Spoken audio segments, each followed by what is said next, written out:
Jack, you talked to us. You talked to us a few weeks ago about how you like these litmus tests. You looked at the schedule and you have this excitement about seeing some of the teams that are on it. Obviously, the Bills are one of those teams, the Chiefs, things of that nature. Now with this team presently here, what are some of the things that you're looking to see from your team? Just like a litmus test. Ron said this is a litmus test for you guys, a measuring stick. What are the things that you want to see from your team? Maybe not necessarily statistically speaking, but just like doing well in this game against the Bills per se. Yeah, we just want to keep working on being a good football team, understanding we're facing some talented people, and looking forward to the competition. Really, you know, it's a good group and a proud group, and we know we're going to be challenged. We're looking forward to it. What are some of the challenges that the Buffalo Bills, as they currently are, what do they present to you guys? Like just through 2 weeks, what are some of the challenges that you see with this particular team and with your defense through the first 2 weeks? Yeah, I think it starts with the quarterback, big, strong, athletic guy. You know, able to extend plays, you know, tremendous arm talent, arm strength. Tough guy to bring down, big, strong guy. So, you know, they've got really good skill people. You know, the back's a good runner. So we just feel like it's a good group, you know, that we're going against, and we're going to need to play well. After a year of Chase and Montez playing together, have you noticed have opponents played them differently this year? Have they put more attention on them than? No, not really. I mean, I don't think so. It's, you know, they're going to garner a certain amount of attention, and that's pretty normal. And to that point, is it just expected when you're an elite pass rusher like that, you're going to get chipped and doubled at times? And do players ever get frustrated, and how do you kind of coach them through that? Yeah, we try and do some things to make sure that we take advantage of them doing those things. But yeah, that's part of it. You know, that was part of it for Khalil Mack, Julius Peppers, Von Miller, any of the guys that I've had. That's part of playing, you know, defensive end in this league. You guys also kind of started not slow last year on defensively, but you guys got better as the year went along. So how do you balance that with, you know, knowing, okay, there might be improvement as the year goes along, but also trying to fix the issues that you guys have on now? Yeah, we just want to go out, compete each week, learn from any mistakes that were made, and continue to grow as we go forward, and get better as the year goes on. You know, I think that's the case regardless of where you start. You want to continually work on things. That's what us coaches do. You know, we're constantly striving for more, for better. The effort's been outstanding. The energy that we're playing with has been outstanding. I think you know, last week in key moments we came up big, had to have stops, and at the end of the day, it's about winning games, right? And so we need to continue to do all we can to bring that energy, bring that fight, that competitiveness, and clean up some of the things that haven't been quite as good as we expect. You guys were better at generating pressure last week. What do you attribute that to? I think we were providing pressure the first week as well. So I don't know what the analytical data says, but I know the quarterback's not comfortable back there. Hey, Jack. What do you? Over here, sorry. You guys have allowed touchdowns on the first two opening drives of both games. Is there anything that you're seeing besides? I know there was a penalty on Chase, and in the game one, the penalty on JSW that kind of extended. Is there any common thread that you're seeing as to why the guys are maybe starting off a little bit slow? No, it's definitely not on my PowerPoint. Don't start fast. That's not up there. So no, obviously, you know, we want to start fast as a group. We want to help our football team build early momentum, and we haven't got that done the first 2 weeks. So yeah, that's clearly a point of emphasis. And also, there's been some focus, at least on social media and in the media, about Chase maybe not having counter moves or something to, I guess, you know, if he gets initially stoned or stopped or blocked or whatever, maybe he's not developing that pass rushing repertoire. Where is he in terms of his involvement if he can't win with speed and strength right away? Yeah, I think to even refer to the social media experts would be a bad idea, I think. So I like the way our guys are working at their trade. I think Chase in particular is an excellent football player, and yeah, we're just going to continue to coach, continue to play, continue to work around being productive for each other.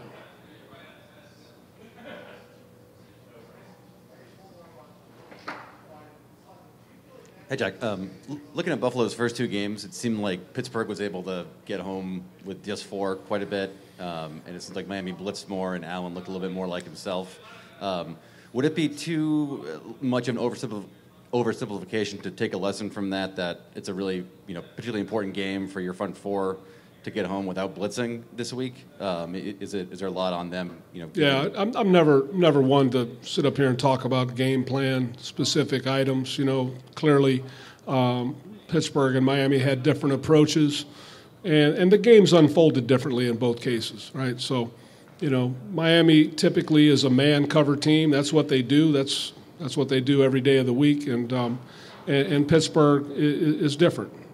So, we're different. So, we are who we are, and those two teams are who they are. And, obviously you see the tape and you see some of the things that Buffalo likes to do, and you want to do all you can to slow that down.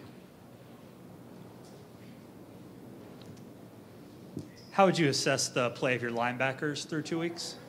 I'm really not in the assess the group business. I think our football team is playing hard. I think our guys are doing a solid job. I think there's some areas where we can clean it up, and that's at all 3 levels. I think, D-line, linebacker, DBs, there's some things that have been really good, and there's some things that we need to do a little bit better.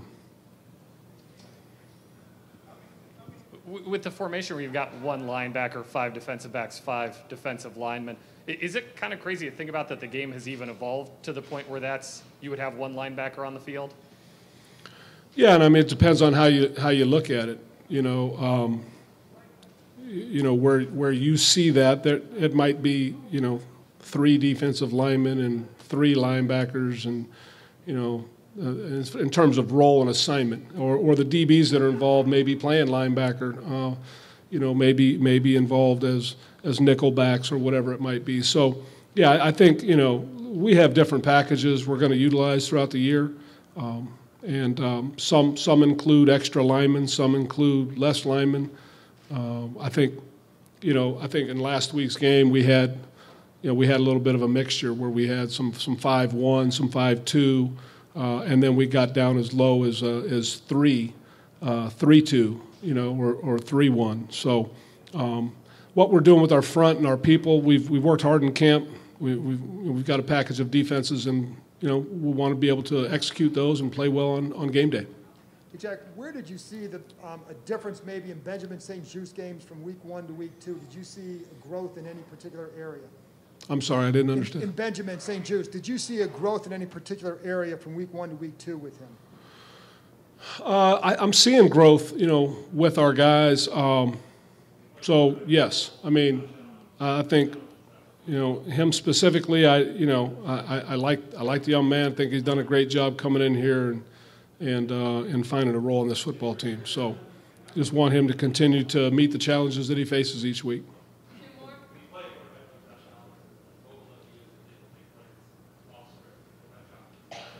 Just with Montez, what do you like about his development? Where do you want to see continued improvement? I mean, just kind of year to year and working with him, where have you seen the biggest changes in him? Probably maturity, comfort in understanding of what we're doing. I think, we have great competition between Montez and Chase, and both excellent football players. With the safeties you've been using, I wonder if you're looking, with those 3 guys, are you looking for specific packages or looks to get them in, or is it more of a general rotation? What are you referring to? The usage of your 3 safeties back there. Yeah, again, I don't really care to discuss, Specific scheme. Right. I'm just wondering if it is a specific thing you're looking for, or if it's more of a general rotation. Like we're going to utilize the players that we have. We're going to put together a plan and utilize the players that we have available, and sometimes you'll see them together, sometimes they're separate, but they're all going to play. Thanks, guys. Thanks, Coach. Okay. Oh, sorry.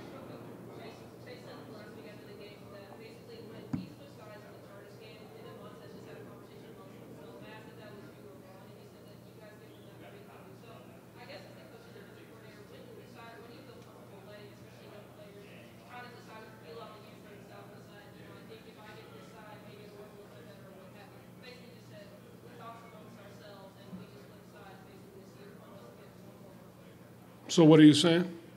What's the main question?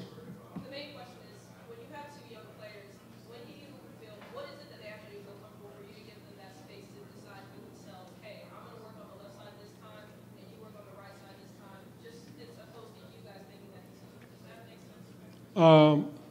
Yeah, I don't get too much involved in that. We've let, Sam does a great job with the group.